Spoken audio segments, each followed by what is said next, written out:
വീടുകളിൽ പാചകവാതകം ഗ്യാസ് സിലിണ്ടറുകൾ കൈകാര്യം ചെയ്യുന്നവരാണ് എല്ലാവരും തന്നെ. ഇന്ത്യൻ ആയിക്കോട്ടെ, HP ആയിക്കോട്ടെ, ഭാരത് ഗ്യാസ് സിലിണ്ടർ ആയിക്കോട്ടെ, ഗ്യാസ് സിലിണ്ടർ കൈകാര്യം ചെയ്യുന്നവർ, വീട്ടിലുള്ളവർ അറിഞ്ഞിരിക്കേണ്ട, ജനുവരി മാസം തന്നെ ശ്രദ്ധിക്കേണ്ട പ്രധാനപ്പെട്ട കുറച്ച് അറിയിപ്പുകളാണ് ഈ വീഡിയോ വഴി ഷെയർ ചെയ്യുന്നത്. ഗ്യാസ് സിലിണ്ടർ 14.2 കിലോഗ്രാം ഭാരം വരുന്ന ഗ്യാസ് സിലിണ്ടറുകൾക്ക് നമ്മൾ ഈ മാസം മുടക്കേണ്ടത് 810 രൂപ മുതൽ 820 രൂപ വരെയുള്ള ഒരു പ്രൈസ് റേഞ്ചിലാണ്. നിലവിൽ ഏത് ഗ്യാസ് സിലിണ്ടറിനും ഈ ഒരു നിരക്ക് തന്നെയാണ് പ്രാബല്യത്തിൽ വരിക. ജനുവരി മാസം നമ്മൾ മുടക്കേണ്ട തുക ഇതാണ്. ഇതിൽ മറ്റു മാറ്റങ്ങളില്ല. ഇനി ചില മേഖലകളിലേക്ക് ട്രാൻസ്പോർട്ടേഷൻ ചാർജുകളായിട്ട് തുക ഈടാക്കുന്നുണ്ട്.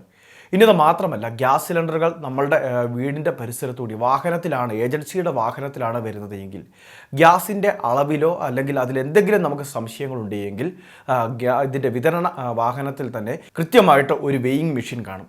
ഇതിൽ കൃത്യമായിട്ട് അതിൻ്റെ ഭാരം ഒന്ന് നിർണ്ണയിക്കുന്നതിന് വേണ്ടി നമുക്ക് ആവശ്യപ്പെടുകയും ചെയ്യാം. ഇനി അതിൽ കൃത്യമായിട്ടുള്ള തൂക്കങ്ങളില്ല എങ്കിൽ നമുക്ക് പരാതിപ്പെടാനുള്ള കൃത്യമായിട്ടുള്ള അവകാശവുമുണ്ട് എന്നൊരു കാര്യം പ്രധാനമായിട്ട് നിങ്ങൾ ശ്രദ്ധിച്ചിരിക്കണം. പ്രത്യേകിച്ച് ഈ അടുത്ത സമയത്തൊക്കെ വിവിധ മേഖലകളിൽ ഗ്യാസ് സിലിണ്ടർ ആവശ്യത്തിനുള്ള ഇന്ധനം നിറച്ചിട്ടില്ല എന്ന തരത്തിലൊക്കെയുള്ള വിവിധ റിപ്പോർട്ടുകൾ വരുന്നുണ്ട്. അപ്പോൾ ഇതിൻ്റെ പശ്ചാത്തലത്തിൽ പരിശോധനകൾ ഒരു വശത്ത് നടക്കുന്നുണ്ട് എങ്കിലും നമ്മളുടെ ഭാഗത്തു നിന്നുകൂടി ഉണർന്ന് പ്രവർത്തിച്ചെങ്കിലേ കൃത്യമായിട്ട് ഈ തട്ടിപ്പിന് തടയിടാൻ സാധിക്കുകയുള്ളൂ. അപ്പോൾ ഗ്യാസ് സിലിണ്ടർ ഈ രീതിയിൽ എത്തിക്കുമ്പോൾ നമുക്ക് 14.2 കിലോഗ്രാം അത് ഇന്ധനത്തിൻ്റെ ഭാരവും അതോടൊപ്പം തന്നെ ഗ്യാസ് സിലിണ്ടറിൻ്റെ ഭാരവും കൃത്യമായിട്ട് ഒന്ന് മനസ്സിലാക്കി വെക്കുക. കൃത്യമായിട്ട് കാണേണ്ട അത്രയും തന്നെ തൂക്കമുണ്ടോ എന്ന് ഒന്ന് മനസ്സിലാക്കുക. അതിനുശേഷം വേണ്ട നടപടികൾ സ്വീകരിക്കുക. ഇനി ഇതേ സാഹചര്യത്തിൽ തന്നെ ഗ്യാസ് സിലിണ്ടറുകൾക്ക് സബ്സിഡി അത് നമ്മുടെ സംസ്ഥാനത്തെ സ്ത്രീ ഗുണഭോക്താക്കൾക്ക് ലഭിക്കുന്നുണ്ട്. BPLും AVയും വിഭാഗത്തിൽ റേഷൻ കാർഡുള്ള സ്ത്രീ ഗുണഭോക്താക്കൾക്കാണ് പ്രധാനമന്ത്രി ഉജ്ജ്വൽ യോജന സ്കീമിൽ 300 രൂപ വീതം ഒരു ഗ്യാസ് സിലിണ്ടറിൻ്റെ എന്ന നിരക്കിൽ 12 സിലിണ്ടറുകൾക്ക് സബ്സിഡി ലഭിക്കുന്നത്.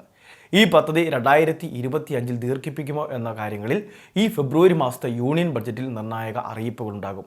അതോടൊപ്പം തന്നെ സബ്സിഡി ഇതര വിഭാഗങ്ങളുണ്ട്. മുൻപ് സബ്സിഡി ലഭിച്ചിരുന്ന എന്നാൽ ഇപ്പോൾ ലഭിക്കാത്ത വിഭാഗങ്ങൾ.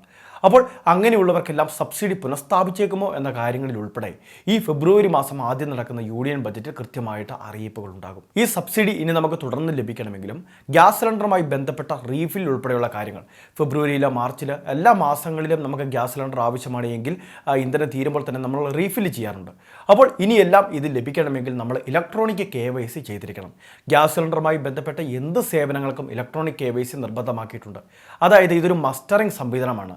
അതായത് ഗ്യാസ് സിലിണ്ടർ അർഹതയുള്ള വ്യക്തികളുടെ കൈകളിലേക്ക് തന്നെയാണ് എത്തുന്നത് എന്ന് കേന്ദ്ര സർക്കാരിനെ മനസ്സിലാക്കുന്നതിന് വേണ്ടിയാണ് ഈ സംവിധാനം ക്രമീകരിച്ചിട്ടുള്ളത്. അതുകൊണ്ട് തന്നെ നമ്മളുടെ വിതരണ ഏജൻസിയിൽ നേരിട്ട് എത്തിച്ചേർന്ന മസ്റ്ററിങ് ചെയ്യുന്നതിന് വേണ്ടി സാധിക്കും. വിരൽ പതിച്ചുള്ള മസ്റ്ററിംഗ് ഉണ്ട്. അതുകൊണ്ട് തന്നെ നമ്മളുടെ ആധാർ കാർഡ്, ആധാറുമായി ലിങ്ക് ചെയ്തിരിക്കുന്ന ഫോണ്, അതോടൊപ്പം തന്നെ ഗ്യാസ് കണക്ഷൻ്റെ ആ ഒരു പാസ്ബുക്ക് കൂടി കയ്യിൽ കരുതുന്നതിന് വേണ്ടി പ്രത്യേകം ശ്രദ്ധിക്കുക. ഇനി ഇത് ചെയ്യാൻ വയ്യാത്ത അല്ലാതെ കിടപ്പ് രോഗികളാണ് എങ്കിൽ നിലവിൽ ഉടമസ്ഥാവകാശം ആദ്യം മാറ്റുക. അതിനുശേഷം വേണം നമ്മൾ ഈ ഇലക്ട്രോണിക് KYC ചെയ്യുന്നതിന്. പുതിയ കണക്ഷൻ എടുക്കുന്ന ആളുടെ പേരിൽ പിന്നീട് ഇലക്ട്രോണിക് KYC ചെയ്യുക. മസ്റ്ററിങ് ചെയ്യാൻ ഈ വർഷം സമയം അനുവദിച്ചിട്ടുണ്ട്. അത് ചെയ്യാതിരുന്നു കഴിഞ്ഞാൽ ഒരു പക്ഷേ പിന്നീട് നമുക്ക് ഈ റീഫില്ലൊക്കെ ചെയ്യാൻ സാധിക്കാതെ വരുന്ന ഒരു സാഹചര്യം ഉണ്ടാകും. അതോടൊപ്പം തന്നെ സബ്സിഡി ഇല്ലാതാവും, മറ്റ് ഗ്യാസ് സിലിണ്ടറുമായി ബന്ധപ്പെട്ട ആനുകൂല്യങ്ങൾ ഇല്ലാതാവും. അപ്പോൾ ഈ ആനുകൂല്യങ്ങളെല്ലാം ലഭിക്കുന്നതിന് ഇപ്പോൾ തന്നെ ഇലക്ട്രോണിക് KYC ചെയ്യുക. ഇതൊരിക്കൽ മാത്രം ചെയ്താൽ മതി. മുൻപ് ഇത് ചെയ്തിട്ടുള്ളവർ ഇനി ചെയ്യേണ്ട ആവശ്യമില്ല. വളരെ പ്രധാനപ്പെട്ട കുറച്ച് ഇൻഫർമേഷനാണ് വീഡിയോ വഴി ഷെയർ ചെയ്തത്. അറിയിപ്പ് എല്ലാവരിലേക്കും ഷെയർ ചെയ്തെത്തിക്കുക. ഇതുപോലുള്ള പുതു അറിയിപ്പുകൾ കൃത്യസമയത്ത് ലഭിക്കുന്നതിന് നമ്മുടെ മീഡിയ കമ്പാനിയൻ ചാനൽ സബ്സ്ക്രൈബ് ചെയ്യുക, ഫോളോ ചെയ്യുക.